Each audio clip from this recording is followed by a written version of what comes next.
روس اور یوکرین کے درمیان جنگ، کیا روس اکیلا ہی ان حالات کا ذمہ دار ہے یا آگے اب کیا ہوگا؟ کیا جنگ کی تباہ کاریاں ہم سب تک بھی پہنچ سکتی ہیں؟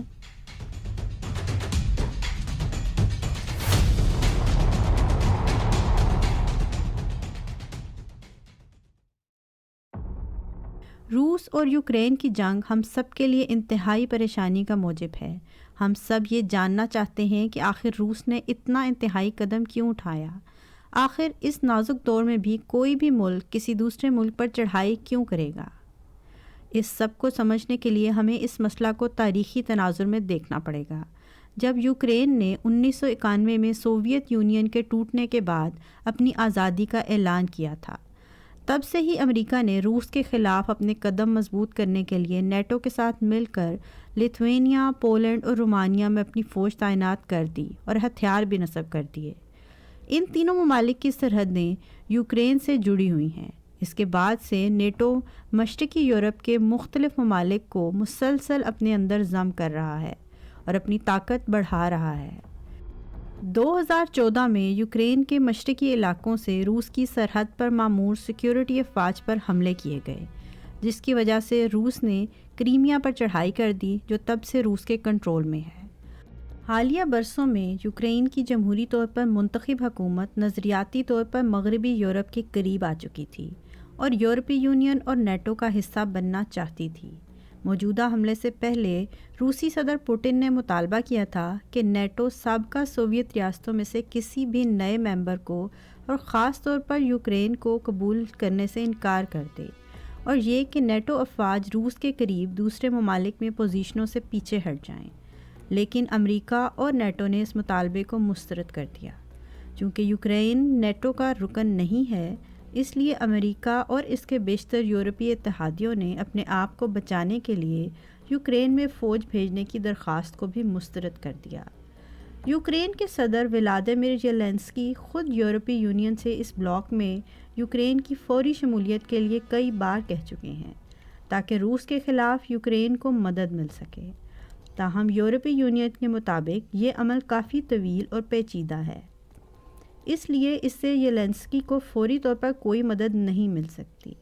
زیلنسکی بھی اپنے اس مطالبے سے پیچھے ہٹ گئے ہیں، کیونکہ وہ جان گئے ہیں کہ یورپی ممالک ہتھیاروں کے علاوہ یوکرین کی کوئی مدد نہیں کریں گے۔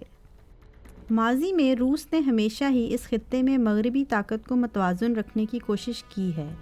دوسری جنگ عظیم کے بعد جب مغربی یورپی ممالک نے امریکہ کے ساتھ مل کر نیٹو کی تشکیل کی تھی، جس کا مقصد امن کے وقت میں ان ممالک کو فوجی تحفظ فراہم کرنا تھا، اس کے مد مقابل روس نے وارسا پیکٹ کا معاہدہ کیا، جس میں سوویت یونین، اس کے ارد گرد کے ممالک اور جرمنی بھی شامل تھا۔ تاہم اس معاہدے کو سوویت یونین کے ٹوٹنے پر ختم کرنا پڑا، لیکن نیٹو ختم نہیں ہوئی بلکہ مشرقی یورپ کی طرف پھیلتی رہی۔ آج یہ روس کے ہمسایہ ممالک تک رسائی حاصل کر چکی ہے، جو کہ روس کے لیے انتہائی خطرے کی بات ہے۔ اس لیے شاید امن قائم رکھتے ہوئے اپنے حق کے لیے لڑنے کی تمام کوششیں ناکام ہونے پر روس نے یہ قدم اٹھایا ہے، اور اب بھی مکمل طاقت رکھنے کے باوجود وہ انتہائی محتاط انداز میں اس جنگ کو لڑ رہا ہے۔ اب مسئلہ یہ ہے کہ وجوہات جو بھی ہوں، اس جنگ میں دنیا بھر کے معاشی مسائل مزید بڑھ رہے ہیں اور اس میں مزید خرابی متوقع ہے۔ ماہرین اقتصادیات کا کہنا ہے کہ روس کے یوکرین پر فوجی حملے نے ان دونوں ممالک کے ساتھ ساتھ امریکہ اور یورپی معیشتوں کے لیے بھی بحران کے خطرات کو بڑھا دیا ہے۔ نقل و حمل اور سپلائی میں خلل پڑنے کی خوف سے متعدد اشیاء کی قیمتوں میں اضافہ دیکھا گیا ہے۔ یہ دونوں ممالک زرعی اجناس اور دھاتوں کے علاوہ بڑے پیمانے پر تیل اور گیس برآمد کرنے والے ممالک بھی ہیں۔ اب تک سب سے زیادہ اثر خام تیل کی قیمتوں پر پڑا ہے، جو کہ کم ہونے سے پہلے 105 لیٹر فی بیرل سے تجاوز کر گئی تھی۔ یوکرین اور روس دنیا کے تیل کا 12% اور اس کی قدرتی گیس کا 17% پیدا کرتے ہیں۔ اس کے ساتھ ساتھ دنیا بھر کی 30% گندم، 19% مکئی اور 80% سورج مکھی کا تیل بھی انہی ممالک سے فراہم کیا جاتا ہے۔ اب صورتحال یہ ہے کہ ہم اس زمین پر دو متضاد بلاکس کے تصادم کے دور میں واپس پہنچ گئے ہیں۔ سیاسی مبصرین کا خیال ہے کہ صدر ولادیمیر پوٹن کے ایک خود مختار ملک کی سرحد کے پار فوج بھیجنے کا فیصلہ انتہائی غلط اور نقصان دہ ہے۔ یہ ایک غلط آغاز کر رہا ہے جس سے دنیا کے دیگر سیاسی طور پر غیر مستحکم یا متنازع ممالک پر ناقابل تلافی نقصان دہ اثرات ہو سکتے ہیں، لیکن روس کو اکیلے اس صورتحال کا ذمہ دار ٹھہرانا بھی ٹھیک نہیں ہوگا۔ امریکہ اور نیٹو بھی اس تکلیف دہ صورتحال کے برابر ذمہ دار ہیں۔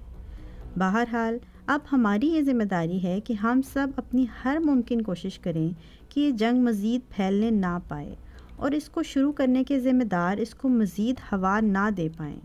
آپ اس سلسلے میں کیا کر سکتے ہیں؟ ہم یہ کہیں گے کہ آپ اپنا راستہ جلد تلاش کر کے اس پر مضبوطی سے جمے رہیں، کیونکہ آج کے دور میں انفرادی کوششیں بھی تبدیلی لانے کا ذریعہ بن سکتی ہیں۔ اگر آپ اسی طرح کی معلوماتی ویڈیوز دیکھنا چاہتے ہیں تو ہمارے چینل کو سبسکرائب اور ویڈیو کو لائک اور شیئر کریں، اور بیل آئیکن کا بٹن ضرور دبائیں۔